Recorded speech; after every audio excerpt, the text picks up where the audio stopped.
یزید پلید کی وہ چنڈال چوکڑی یعنی فسادی گروپ جس نے میدان کربلا میں گلشن رسالت کے مدنی پھولوں کو خاک و خون میں تڑپایا تھا، ان کا بھی عبرتناک انجام ہوا۔ یزید پلید کے بعد سب سے بڑا مجرم کوفے کا گورنر عبید اللہ ابن زیاد تھا۔ اسی بدنہاد شخص کے حکم پر امام علی مقام رضی اللہ تعالیٰ عنہ اور آپ کے اہل بیت کو ظلم و ستم کا نشانہ بنایا گیا تھا۔ نیرنگی دنیا یعنی دنیا کے دھوکے کا تماشا دیکھیے کہ مختار سقفی کی ترکیب سے ابراہیم بن مالک اشتر کی فوج کے ہاتھوں دریائے فرات کے کنارے صرف 6 برس کے بعد یعنی 10 محرم الحرام کو ابن زیاد بن نہاد انتہائی ذلت کے ساتھ مارا گیا۔ لشکریوں نے اس کا سر کاٹ کر ابراہیم کو پیش کر دیا اور ابراہیم نے مختار کے پاس کوفہ بھجوا دیا۔ جب سرے محشر وہ پوچھیں گے بلا کے سامنے، کیا جواب جرم دو گے تم خدا کے سامنے؟ دارالامارت کوفہ کو آراستہ کیا گیا اور اسی جگہ ابن زیاد بن نہاد کا سر ناپاک رکھا گیا، جہاں 6 برس قبل امام علی مقام رضی اللہ تعالیٰ عنہ کا سر پاک رکھا گیا تھا۔ اس بد نصیب پر رونے والا کوئی نہیں تھا، بلکہ اس کی موت پر جشن منایا جا رہا تھا۔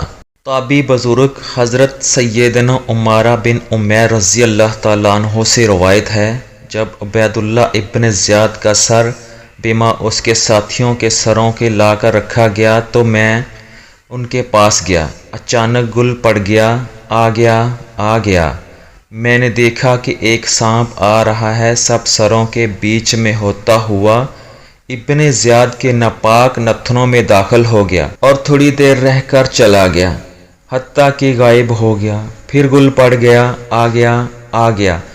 2 یا 3 بار ایسا ہی ہوا۔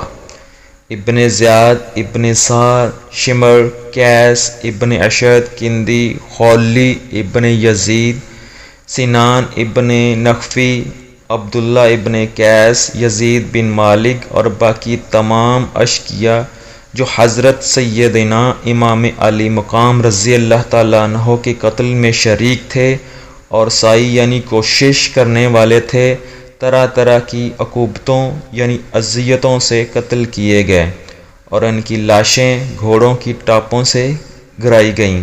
کب تک تم حکومت پہ اتراؤ گے؟ کب تک آخر غریبوں کو تڑپاؤ گے؟ ظالموں، بعد مرنے کے پچھتاؤ گے، تم جہنم کے حقدار ہو جاؤ گے۔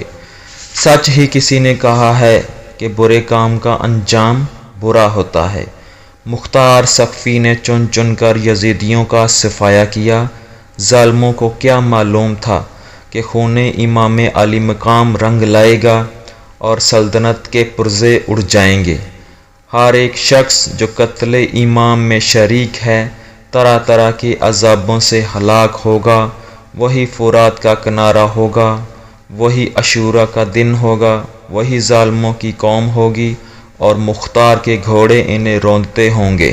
ان کی جماعتوں کی کثرت ان کے کام نہ آئے گی، ان کے ہاتھ پاؤں کاٹے جائیں گے، گھر لوٹے جائیں گے، سولیاں دی جائیں گی، لاشیں سڑیں گی اور دنیا میں ہر شخص تف تف کرے گا۔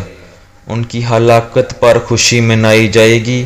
مارکہ جنگ میں اگرچہ ان کی تعداد ہزاروں کی ہوگی، مگر وہ دل چھوڑ کر ہجڑوں کی طرح بھاگیں گے اور چوہوں اور کتوں کی طرح انہیں جان بچانی مشکل ہوگی۔ جہاں پائے جائیں گے مار دیے جائیں گے۔ دنیا میں قیامت میں ان پر نفرت و ملامت کی جائے گی۔ دیکھے ہیں یہ دن اپنے ہی ہاتھوں کی بدولت، سچ ہے کہ برے کام کا انجام برا ہوتا ہے۔